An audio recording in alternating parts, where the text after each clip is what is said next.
the people online.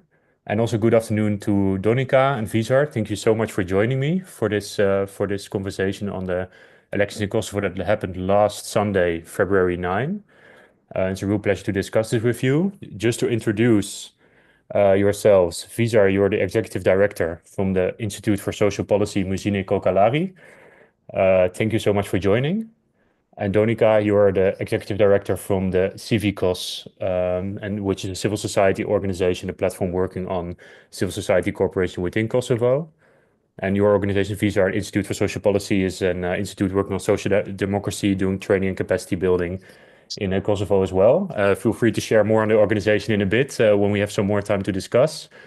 Just some general remarks from me before starting the webinar and before opening up with you, Visar and Donika, is that we are live on YouTube. We have a Q&A, so feel free to ask questions along the way on every topic you would like to discuss on the Kosovo elections.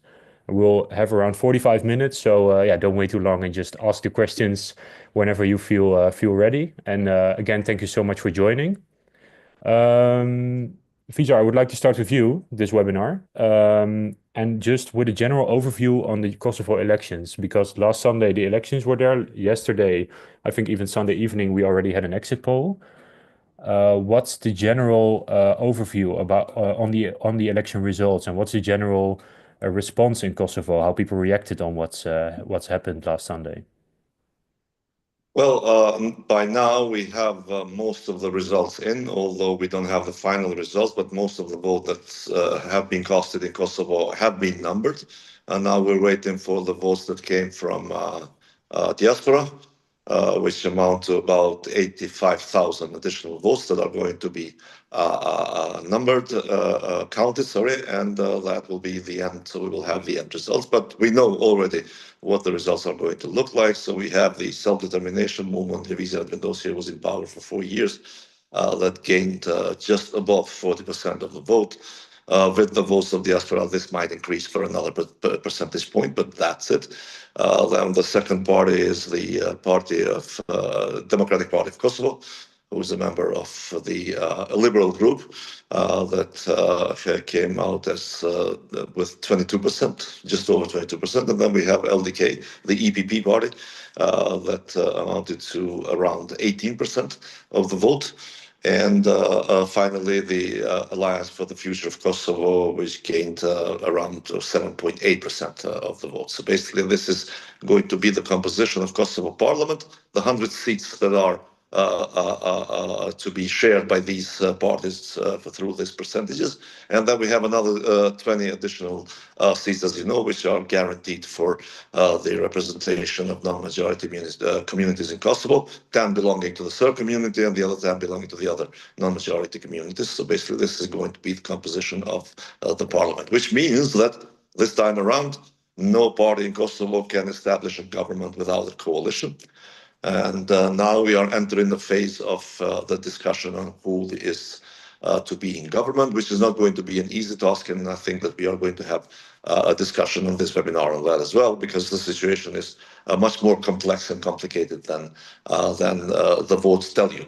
Of course, if you look at it from outside, objectively, without having an information on the political history and the circumstances in Kosovo, it is a clear-cut situation. You have a 40% political party that would normally establish a government. This time around, it seems that is going to be more difficult because of the position of the other political parties. Yeah, exactly. Thank you so much for this first introduction, Visar. And yeah, it's last government from Kurtis was the first one to have the full spell in the Kosovo history. So that makes it also very much interesting how the current result will pan out for coalition formation. Donika, what are your thoughts on this and the general results, and maybe also on the turnout? Because I saw the turnout was a little bit lower than in 2021. Are there any concerns about that there were less people turning out for the elections this time around? I think for figures this time around was around 40%. I think 2021 was around 47, 48, if I'm correct. Yes, thanks for having me. Always a pleasure. Now we are sharing the panel with Visar on like more international level, because we're usually counterparts in local TV debates. Well, I mean, chaos is back in town, and democracy won, in my opinion. In 2021, it was with Vendosia winning 52% was unprecedented, and it's unusual for a multi-party system like the Kosovo one. We have 20 parties running. We are not a two-party system in which is either or, and then you can afford polarization. In Kosovo, everybody runs and then governs with a coalition. In the case of Vendosia in 2021, this wasn't the case. They were lucky enough to actually have a coalition in which they were the majority and a very minor party from within, which was a political party of the current president, Osmani. And for the first time, we had a 4-year mandate. So it was extremely interesting when we entered the elections, because first of all, there was the first regular elections we had since independence. We used to have elections every couple of years, so we were kind of becoming a pro in it. And then the second one is that for the first time, no one ran as full-on opposition, because in the previous election, Kurti had been the only political leader and his party, the only party having not been in power ever. So now they ran the government for 4 years, and of course they were on equal footing with the political opponents. And in my opinion, these results are far more realistic than those of 2021, because we have a return of the opposition. They worked very hard for 4 years to actually fix the mistakes of 2021, and we had Kurti, who wasn't running as a completely almost independent civil society person in the elections, but he was running as a prime minister who had power for 4 years. And these results clearly reflect one thing from the citizens of Kosovo, which is they want compromise, they want coalitions, and they don't want one party to rule alone. And this is good for democracy, because in the Western Balkans, once a political party gets a majority of the Vendosia level, they tend to control everything, and then we result in state capture or an elite dominating for decades. And this hasn't been the case here, unfortunately. As far as the turnout is concerned, it is lower, but it is not actually. The only flaw that this elections have had was that the Central Election Commission did not clean the lists. It means that a large number of people, of voters, have actually entered because they became 18. But they didn't clean the list in terms of cleaning people who have been declared dead in the past 4 years, and this has been a persistent problem in the past 20 years. But this time it was really ridiculous, because in Kosovo, according to the latest census, we are 1.6 million inhabitants, and 1.9 had the right to vote. Of course, we count here diaspora and all, but still it doesn't add the numbers. So I think that this is a flaw that actually sort of made it look like it's significantly less, but it is not the case. Of course, it's not as much as in 2021, but it's still quite satisfactory. As far as the coalitions are concerned, unfortunately, the political campaign, but also the speech of Prime Minister Kurti after the results came out, he was like extremely feeding this polarization, attacking the opposition, as if he doesn't need their numbers to actually form a government. This shows like an indication that he doesn't want to govern with the opposition. He would rather stay in the opposition and wait for the next political chaos so he could take advantage of. It is interesting as well to mention that next year the mandate of the president ends. It means that we need a very solid government with lots of numbers in the parliament in order to make that happen. That's why, however this coalition is formed, if it's not stable enough, if it doesn't have enough numbers in the parliament, it risks dissolving in 2026 and us plunging into yet another political crisis. Yeah, exactly. Thank you so much for this overview as well, and so many things I would like to follow up on. Maybe to go back to you, to Visar, because what are your thoughts on these first comments from Donika, because indeed there is no majority this time around for Witte Vendoortje Party. So we are looking towards formation of a coalition. Do you see this viable? And also, can you maybe tell something about the other, also about Witte Vendoortje, what kind of party Witte Vendoortje is, but also about the opposition parties? Thank you. Just a quick remark on turnout. I think that if you look at the number of voters that actually casted their vote this time, we have a much bigger number compared to 2021. Not necessarily as percentages, but the overall number in 2021 was around 830,000, including diaspora votes. And this time around, when we include the diaspora votes, it's going to be around, it seems like 870,000 or 880,000. So basically we have an increase of 50,000 people, but then you have all those circumstances that Donika spoke about that make the turnout harder to guess or harder to analyze, compared to the list, compared to people that left Kosovo in the meanwhile. For 4 years, we had sometimes very concerning numbers of migrants as well. So it all adds up to the voter turnout. But I think that the interest of people to be part of the elections this time was quite high, especially if you look at cities like, for example, in Pristina, it increased rapidly. And I think that this is due to the fact that we're still, how should I say, our democratic system has not become one of the, what might be called the boring democracy, where, you get out and vote and, different parties still maintain the rationale of governance.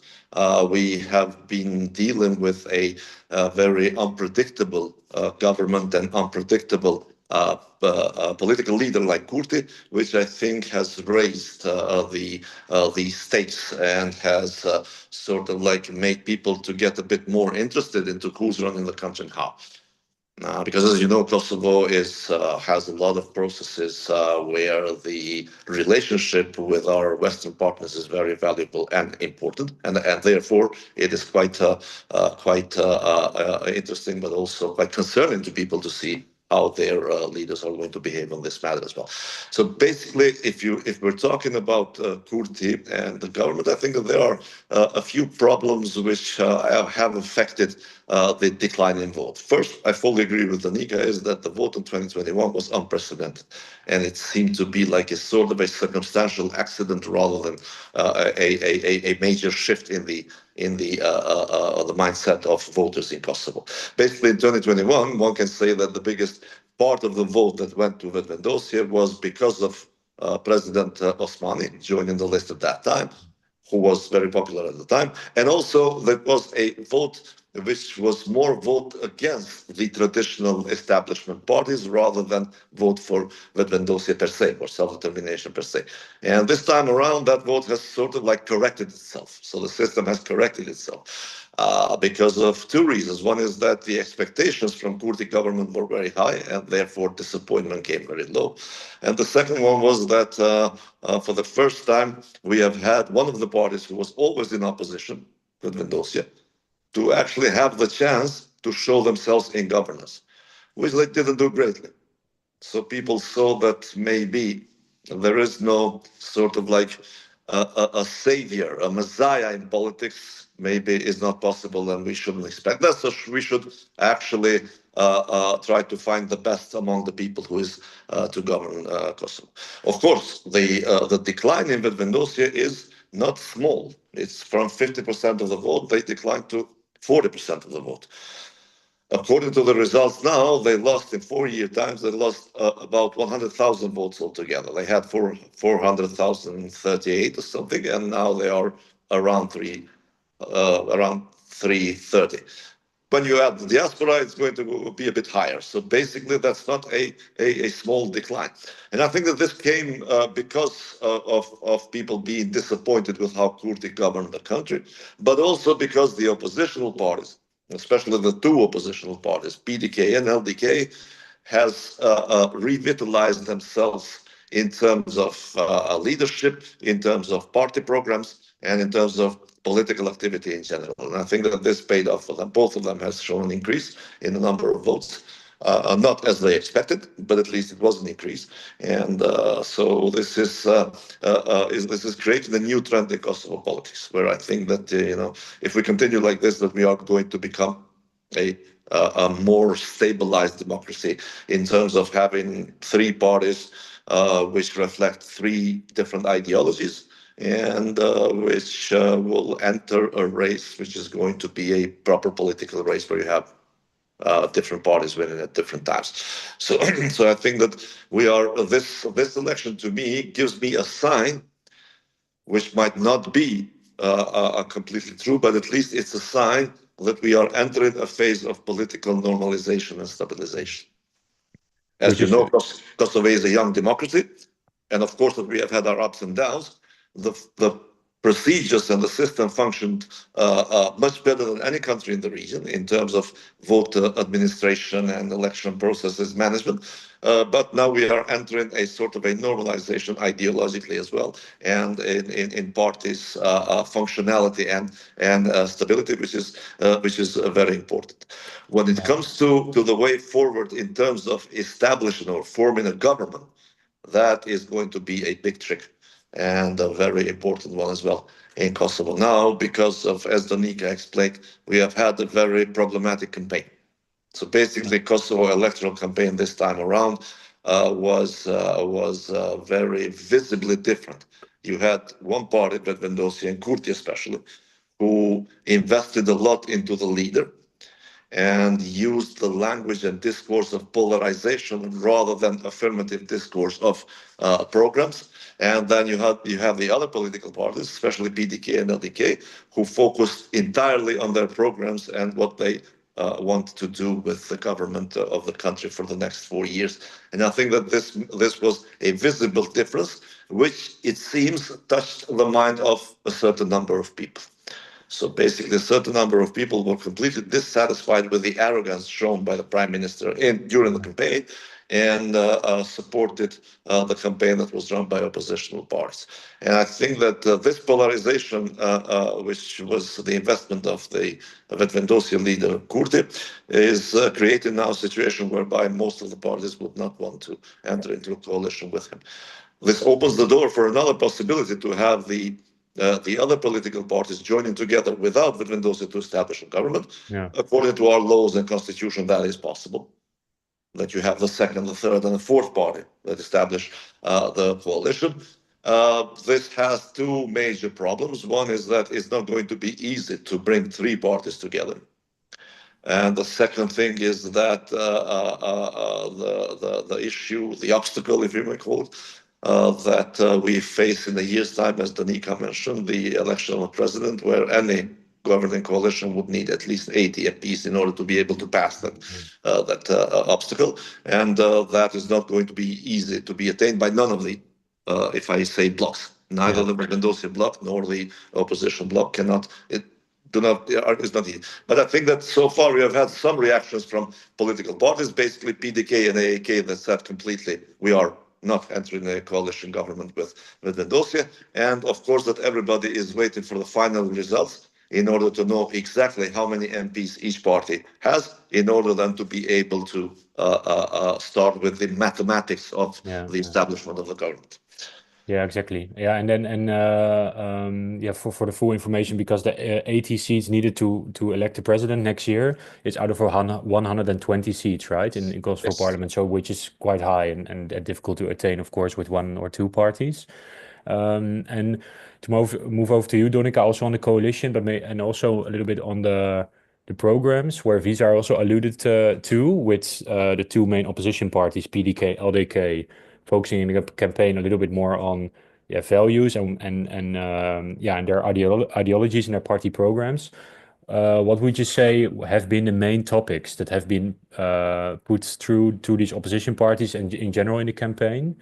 And how does that also reflect on the ideologies of the party? Because I think PDK is a little bit more liberal oriented, and LDK, I would, from what I know, more center-right, conservative oriented. Is that true? And was this also the case during the campaign, that these values were seen as well? I mean, Ideologically, political parties in Kosovo, they are still in the process of getting educated. I mean, yes, they have this orientation. They have become part of the families. In terms of ideology, I think LDK is the most established party. In terms of, being part of the EPP family, they have been a long part of it, and they have been, in a way, following this conservative line, which doesn't reflect much on the social aspects of it, more of an economic aspects of it. PDK just recently, I mean, I think like two years ago or so, it became part of ALTE. And Vetvendosia has been following this, like they are part of the socialist family. But, in the past 4 years, if you look at the policies, as much as, Albin Kurti as a prime minister wanted to install this Scandinavian welfare system in Kosovo, which would, be challenged even in other countries, more developed and the subtle countries in Europe. And let alone in Western Balkans, he failed to do so. I mean, most of the policies that they were proclaiming to be leftists were like ad hoc policies, which weren't really well structured, well grounded, or sustainable. And also, like most of the ministers, especially those dealing with finances, were ministers who are hardcore right people. So it was, kind of a mismatch. But the voter doesn't really, still doesn't care. I mean, there is like an elite that actually reads out the programs and votes based on the program. What Kurti has calculated this time is a personality cult, which in the Western Balkans, but I mean, it's everywhere. If you look at, like the European level, we are searching for these leaders. Like I've been in the United States when the campaign was being developed, and you could see that, programs don't matter when you just touch upon some emotional issues and then you just go after them. So this is what happened with Kurtis. He didn't count, I mean, and Visar is right. He didn't talk about what he did in the past 4 years because there was like limited success in his governance. Not at least not as much as, he set these expectations. And then there was absolutely no plan how to move forward. And then the only sort of weapon or card he had politically was to just attack the opposition as much as possible and blame them for what happened in the past 20 years, forgetting that he was also in power in 4 of them. So it's like all 25 in total. And then the opposition, like, yes, they had a program, especially LDK had this very long program. I've been reading it. The thing is that, most of them like sometimes weren't grounded. I mean, 5 billion investment. Come on, like USAID has left Kosovo. I mean, and it's not isolated to Kosovo only, it's global. And then you have EU measures and FDI in Kosovo is like super low. Where are you going to get the money from? Or, like, and this time, that's the reason that sometimes they were even ridiculed because there was this increased salary in the public sector. We suffer from the public sector being the main employer.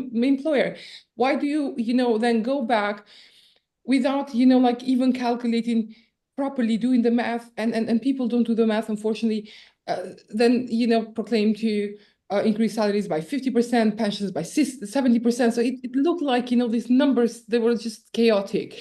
And then on foreign policy, because I really want to talk about it, and Visar said it's important, like the political parties had these programs which made sense in 2008, but not now. They were not grounded in reality on the ground, geopolitics and what's happening. They were promising new recognitions. PDK had 2/3 of UN members. Which UN members? In which countries? How will you do it? The last recognition we had was given by Trump administration, pulling out a deal between Kosovo and Serbia and getting Israel on board to recognize Kosovo. And then Vetvendosia to close in all negotiating chapters by 2030. We are under the EU measures. It takes years, these measures to be lifted, let alone to advance in the process. So all this, then made it a bit difficult for an interested and the voter who actually read the political party programs to vote for Yeah. the list of offers was like ridiculous. So then Kurti had this cult of leaders because he was a well-established leader. Visar knows better than I do within the party and within Kosovo, playing on emotional card, using Cep, which is corner to corner, as his motto, and playing on, like the sovereignty being extended in the northern part of Kosovo, on his stance in the dialogue between Kosovo and Serbia. So all these, were his strong points. And that's why the opposition sort of gained ground a little bit. And then we went back to normalcy. My biggest fear is for what's coming, because in this chaos, it will be instability for sure. But I don't see these political parties being able to sit together and form a government, because, Kurti has intentionally polarized it, intentionally attacked the opposition parties to discourage them from even entering the negotiations for creating a coalition, let alone to create one. Governing with Kurti is a nightmare, and the LDK went through this nightmare in 2020. But having him as opposition is even a worse nightmare, because if the parties gain all ground together, although I don't see opposition as homogeneous opposition, they all have different leadership and different styles and different programs and whatever. It will be quite difficult, because this will victimize Vedvendossi and Kurti furthermore. After 1 year, we'll go through a crisis because Kurti has a leverage of numbers in the parliament. He has a majority of seats. They can't elect the president. And then once that happens, Kurti will return to power with stronger than ever. And it's a huge price for these opposition parties to pay. They have worked for 4 years to advance by up to 55% plus minus, or 7. Just imagine if they lose it all because, of governing 1 year together in chaos. So this is extremely, extremely sensitive. Yeah, I can understand, and yeah, in the end, it seems from your answer, Donika, that the economy has been one of the key issues during the campaign. It also remain afterwards, and it's also in line with what you also alluded to foreign policy and also EU measures and the retraction of US aid from Kosovo and of course across the world, also from Kosovo. And it also links to a question I have in the chat. I have two actually, but I will start with the second one because it like ties good into the question I wanted to ask already. So that's nice. And I wanted to ask it to you, Visar, first. It's a question from Peace, which is, how do you expect the European accession process to continue after these elections and with the new commissioner from the Balkans, between brackets, which is Marta Kos, of course, from Slovenia?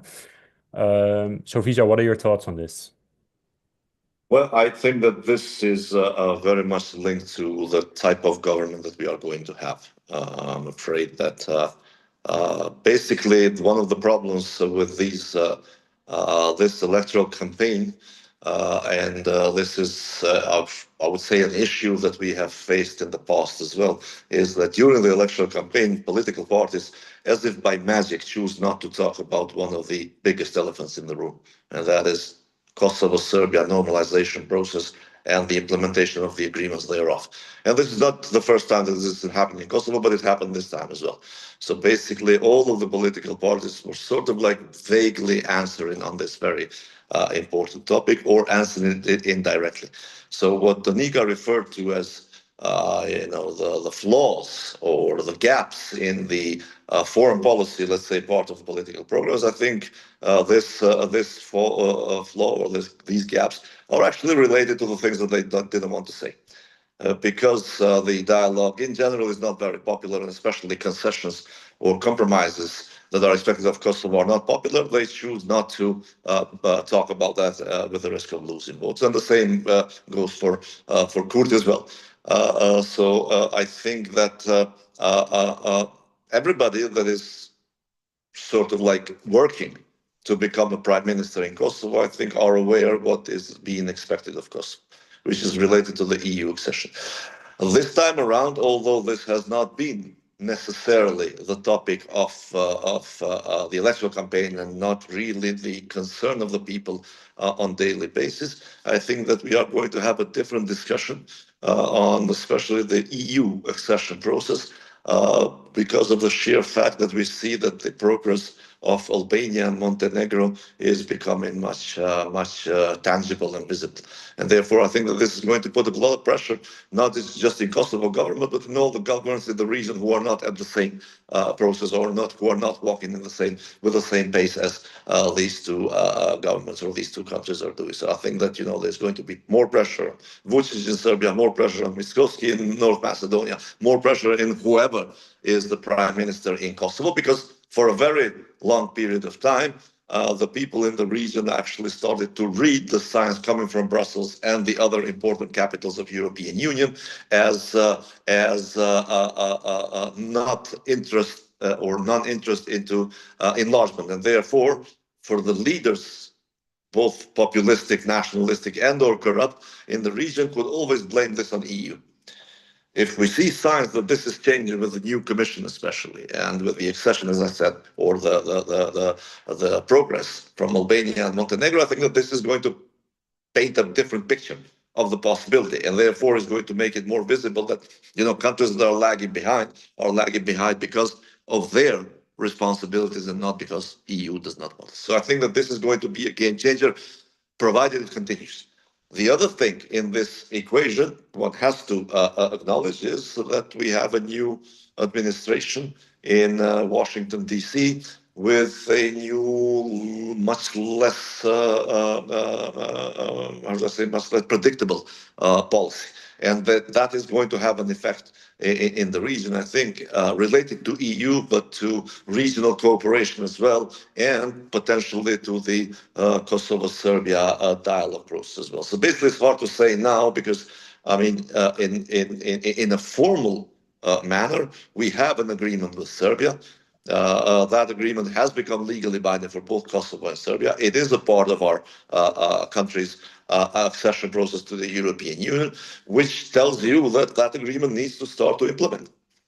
But then, on an unconventional manner, can this be changed? I think it can be changed. Do we face that risk? I don't know to what extent, but I think we face that risk. And that, again, would be a complete game changer then to any sort of prediction that you might have for the future.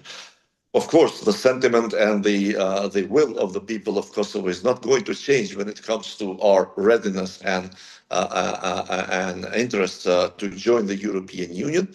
But I think that there are other circumstances that might define as to the pace for this. I think that the oppositional parties, especially, even when they didn't talk about this, they sort of are aware and were working for that when in government, they are almost fully, convinced that once you take a much more constructive position on the dialogue with Serbia, this was then unlock all the other problems that we have with foreign policy, including the sanctions from European Union and including other political processes or diplomatic processes that Kosovo needs. Yeah, I'm curious about what you think, Donika, on this as well. When I was reading the programs, there was not much about it. Visar is right, and of course because it's sensitive and because not much depends on Kosovo. So what this brings to us, unfortunately, also with Visar, when we discuss here in Kosovo, is it has been oversimplified. This foreign policy the strategy of Kosovo to two main points. There is the Kurti track, which is the rigid track, and the track that sort of goes let's focus on national interest, sovereignty, not constructive line, completely forgetting the importance of alliances, and not just for Kosovo. Every state today needs an alliance, especially seeing what's happening geopolitically around. The second line is compliance. The opposition has strategic compliance, which calls, it's labeled as constructive. So what the opposition parties offer is, let's do whatever the West is asking us to do, forgetting that the West is not the West that we knew in the 90s. It doesn't have a plan on Western Balkans. barely has a plan for itself. So it's not this homogeneous entity which actually, goes smoothly when they take foreign policy decisions, especially within the EU, and they go like, okay, what we decide to do about Kosovo, and then let's do it, and then no one has a plan. So both approaches are deeply flawed. They are not based on strategic foresight, and they are costly for Kosovo. So instead of focusing on how to do this one by one, incrementally, first start with measures. Don't think of EU candidate status without thinking how the hell you're going to get out of the measures. Because it's a council decision. You need countries to vote for you. You need someone to put you on the agenda. You have Polish presidency doesn't want to deal with Kosovo. You have then Danes. Danes are having their issue with Greenland and with Trump. It is very difficult to envisage something on enlargement behind this. Let's reframe Copenhagen criteria now that we are having this presidency. But I don't see it dealing with issues, isolated issues such as Kosovo. So we don't have this plan from the political parties, be it, Kurti, be it the opposition. They are all on the same boat, which then, it makes it very difficult for us to navigate our interests in this turbulent world. And then Visar mentioned Trump administration. It is like he is challenging the Western rule-based order that we know. And he's attacking it directly. He doesn't care if it's like a UN agency, or if it's like a criminal court, international criminal court, or World Health Organization. He's going after everything. So with this in mind, it is extremely difficult for Kosovo, which has been created and has been established as a state during this flourishing of the multilateralism that we know, without having that pillar of support. So this is the challenges that the leadership should focus on, and then move to how do we move on the candidate status, how do we deal with non-recognizers, and then how do we deal with EU integration of the country. Honestly, unfortunately, I do believe that whoever is in power in Kosovo wouldn't make the EU trajectory for Kosovo easier. It would make communication better. Kurti was really bad in communication. It was completely lacking a constructive and unified approach. You had one minister saying something, him saying something else, and the president completely on different line. And this could be fixed. Communication, strategic alliance, and all. And then the rest might depend on others. And that's why sometimes for Kurti it was a good getaway, because instead of looking at yourself and your own flaws, you just blame the EU. Everybody blames the EU. It's the easiest thing to do, right? So that's why this is basically what we expect to have. And then we have the dialogue with Serbia. Honestly, I was naive to think, because in the EU in the beginning had put Kosovo on the growth plan, and it confirmed the plan that the European reform agenda that Kosovo had compiled as a document, but now they are conditioning it with constructiveness in the dialogue. That's going to be the first thing that they're going after. The West, the EU, does not see Kosovo as an actor. They see Kosovo as Kosovo-Serbia dialogue and one of the parties in the dialogue, which is creating an obstacle. Sometimes they even blame Kosovo for the interrupted trajectory, EU trajectory of Serbia, which is a complete different, problematic issue that the EU has. So we're going to be under pressure. The pressure is going to be under on the dialogue, on the association, and no one, I'm afraid, is ready to do that and to tackle that issue strategically. So would you say, Donika, that the current and the upcoming time of political uncertainty with the coalition building will also negatively affect these processes, or could it also be a positive thing of parties coming together and finding like common ground on these foreign policy issues? Sure. I mean, what I see in Kosovo is that sometimes we think time is on our side and buying time is good. So the more we drag feet on creating the government, the more we push this pressure and on dealing with the dialogue, which is completely untrue, because time was completely working against us. And the geopolitical change that we have today is really the biggest price we're paying for not reacting when we had the chance to do so, when these window of opportunities have occurred in the past. And then what we can use also in Kosovo easily can be used is the fact that Serbia is in chaos. There are protests against Vucic, and Kosovo might not be the issue that he might be, pressed with. So this offers also this time-buying sort of opportunity, but it's going to be costly for us. That's why it's important that and I do like the fact that we have a coalition. We are going to have a coalition government, because it works in creating this political unity from within on a process. No one takes the blame solely by leaving the others out of the process. And we tackle this issue as best as we can given the circumstances. So while political parties might think that this is okay, this is a buying time exercise, it will cost us a lot. So the earlier we tackle it, the better for us. Yeah, thanks a lot. Maybe Visar, is there a reply from your side on this as well? And then I will move to some questions from the Q&A. Just a very quick remark, because I agree with most of the things that Donika said. I think that, yes, first of all, I fully agree that, the longer we wait, the worse it might become. And although we live now in a very sort of like both sensitive and hard to predict and understand global change, I'm afraid that we haven't seen the bottom yet. So basically for Kosovo and Kosovo's position internationally, we are paying a big price. So basically we are in unequal footing, compare ourselves to Serbia when it comes to the process of dialogue, because the price that we pay for non-conclusion is higher than Serbia pays. And I think that in this sense, this was the driving force of the other governments before Kurti.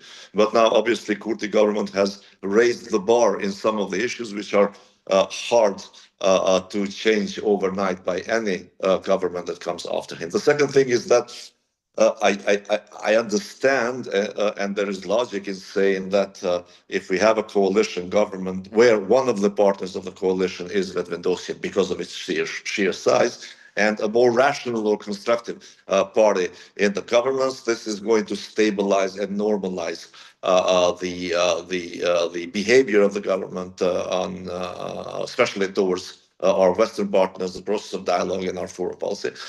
I am afraid that although there is logic and rationality in this, this might not be the case, especially with Kurti, because we had the experience, a very short-lived experience on the past when Kurti established a government with LDK in 2020, and he basically took action to overthrow that government 50 days after its establishment because of the request to make a concession towards Serbia at that time, related to the tariffs on the Serbian goods. So I'm afraid that he, being the biggest party, is going to use the next coalition, whoever his partner is, in order to overthrow the government when he deems it necessary, and by using concessions towards Serbia or the dialogue with Serbia to raise this nationalistic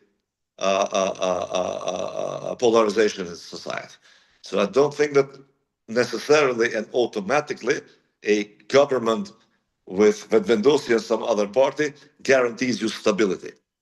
Yeah, I'm afraid that sometimes it is less stable than a government of the other political parties. But to cut a long story short, I think that yes, in Kosovo, now there are three levels of unknowns which will affect the process, especially the process of dialogue. The first is we don't know whether and to what extent the West is interested to focus more energy on this, and without that energy, obviously, this is not going to happen. The second thing is that we still don't know what are going to be the final outcomes of protests in Serbia, and therefore nobody is going to put pressure on Vučić to continue the dialogue before that concludes somehow. And then the third thing, which is the most important for us, but the least important in the global scale, is the government of Kosovo and its establishment, which I think is going to be affected also by these considerations that were mentioned here.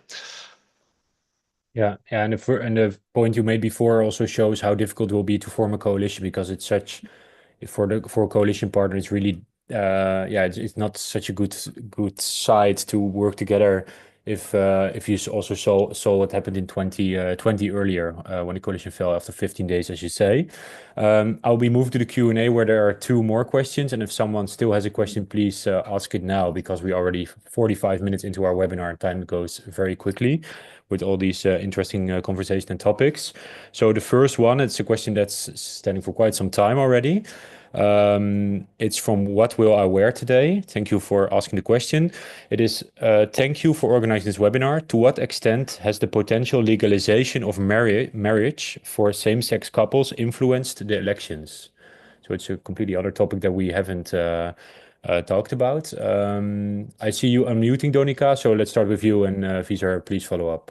No, I like this topic for one reason, because Kurti went to Germany before the Council of Europe membership bid, and he promised that he will do it immediately because they saw it only as a ticking box exercise to get into the Council of Europe.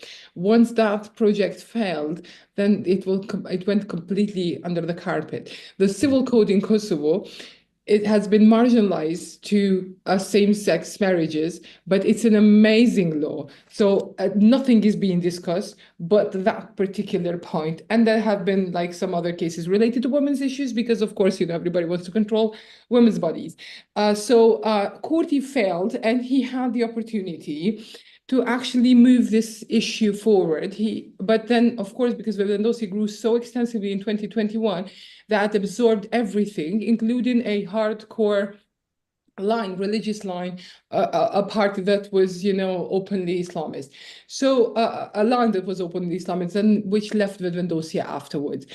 Kurdi has failed and had the momentum, had the numbers to move this forward. Instead, there was some blaming, of course, of the opposition because of the numbers, because also the opposition wasn't really fully on board with it. They could have done it, but they didn't. So then it went fully under the carpet until this party that led Vendosi, this fraction that led Vendosi, established a political party, the coalition of family, and they had all these whatever extreme things, anti LGBT and all this, in one package. And everybody thought, okay, so they are really speaking to the voters who are more conservative. They're going to make it to the parliament, and they didn't even make it to 2%, which really shows that, people don't want to hear that.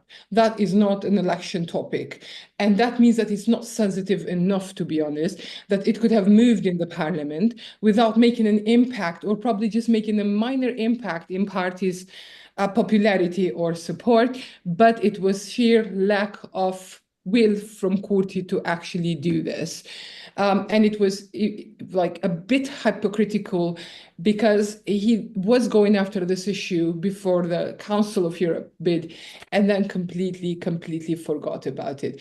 I'm very happy, and that's why I was muting myself and smiling, thinking that this coalition, the conservative, super conservative coalition, didn't make it to the parliament. And it makes me very happy how a voter in Kosovo actually thinks when they vote. And this is something to be proud of. Yeah, exactly. That's good to hear. When was this decision before the Council of Europe? Was it last year in 2024 or even earlier? Was it during the last legislature of the Kurti government?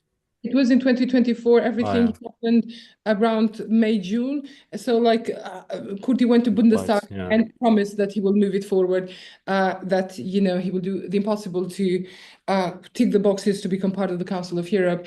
And then he just ditched it alongside the Council of Europe bid, which then was a failure. Yeah, if I may just add a couple of points here. I think that first, what happened was that, and I fully agree that that there was a strategic hypocrisy implied by Kurti, especially in this case, because he was talking to two very different audiences. He was talking to the social democratic audience of Europe, where he's a part of, as an observer to the Party of European Socialists. And when he visited SPD Congress, he actually made the pledge that Donika was talking about. But then at the same time, he was talking to Kosovo audience, who is mildly conservative, but very adamant on especially these aspects. So I think that this hypocrisy actually did not play a role necessarily or directly in the elections, but it was very visible.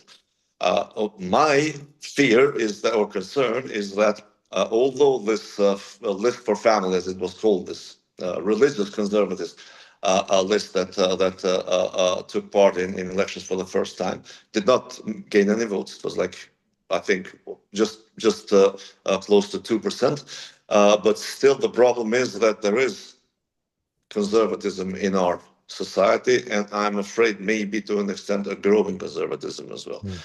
What happens in these cases, and we've seen these cases or these examples sometimes in the Western European countries as well, is that once you have a more radical or more hardline right-wing political party, then you have this tendency of mainstream, more centered political parties to sort of like try to take some of the discourse and succumb to the pressure that comes from that side. And I think that there were traces of that happening in this campaign in Kosovo. Like, for example, for the first time, you had the other political parties put in a bit more focus and stress to the issue of family and tradition in their programs and in their political discourse as well.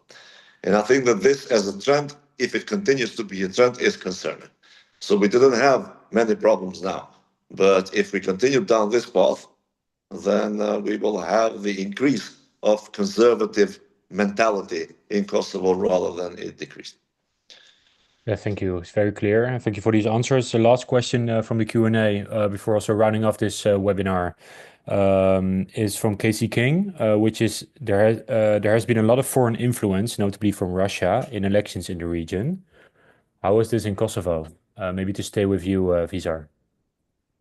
Well, in Kosovo, there is one can easily say that there is not much direct Russian influence because, as you know, the vast majority of Kosovo people are completely against Russia because of history and because of actuality. But there is a part of our society, basically the Kosovo Serb community, who are more affected by Russian propaganda through media and through fake news and everything. I'm not trying to say that, there are no fake news which might be influenced by Russia on the other part of Kosovo, but it's not as direct, so it's harder to say. But it does not seem that any sort of such intervention had any effect on the results. The results are pretty much predictable. Of course, if you judge the results from, or the expectations from the emotional side, then a lot of people were disappointed or surprised. But I think that judging it rationally, of course, that Vetvendosia was supposed to decline. Of course, the other two political parties were supposed to increase their votes, and that happened to the extent. So I think that everything was pretty much within the realm of normalcy. I think that the political viewpoints on particular issues can become more problematic, and they are maybe sometimes influenced by the factories of fake news as well. Especially, I think there are two very concerning issues. One is that if Kosovo starts to become a bit more Western skeptic, for whatever reason. Second, the irrational increase of nationalism can be detrimental to Kosovo as well. And the third is the way that we frame the relationship of the normalization of relations with Serbia and then with Serb community in Kosovo. So I think that these are the three most sensitive points where Kosovo really needs to be careful. Because usually, I mean, not usually, but sometimes propaganda can actually work through increased nationalism. Yeah, which we've seen in many cases. Yes, across Europe. and society polarization as well is one of the issues where we have to be careful as well. Yeah, exactly. Donika, maybe you have some additions to this?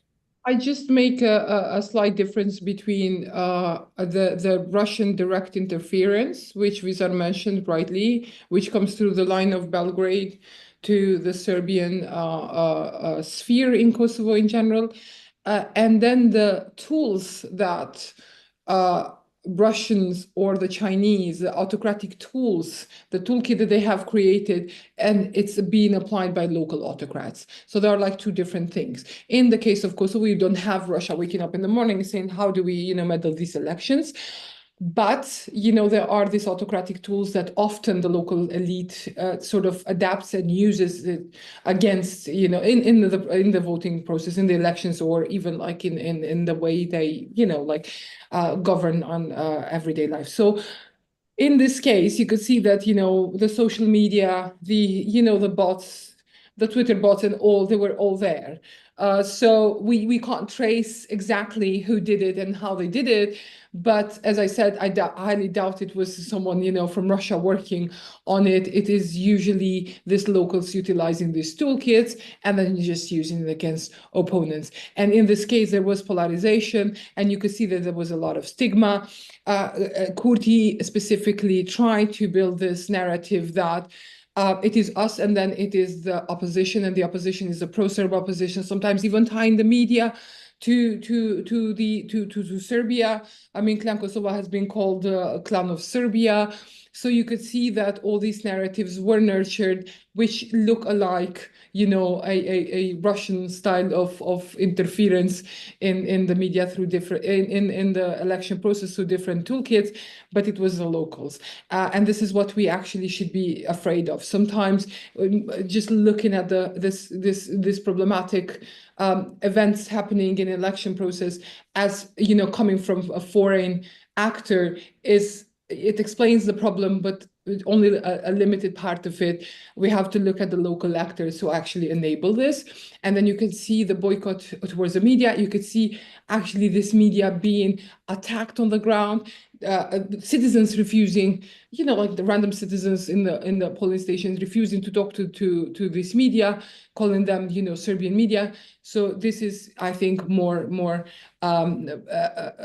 dangerous, as Visar said. The more you increase the polarization, the more you increase this nationalist rhetorics, the easier it gets to basically use these tactics in the elections. You don't need Russia.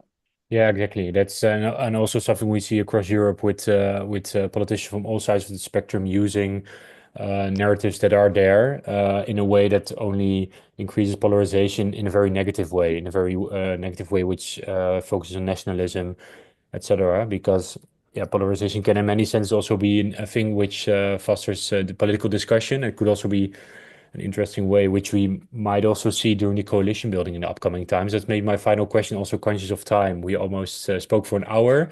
Very shortly to both of you, what are your main expectations, which is difficult, of course, but what do you think will happen in the upcoming 2 weeks? Would we know already some answers on what will happen with the coalition? Would this go very swiftly, or do we have to wait a little bit longer? Visar.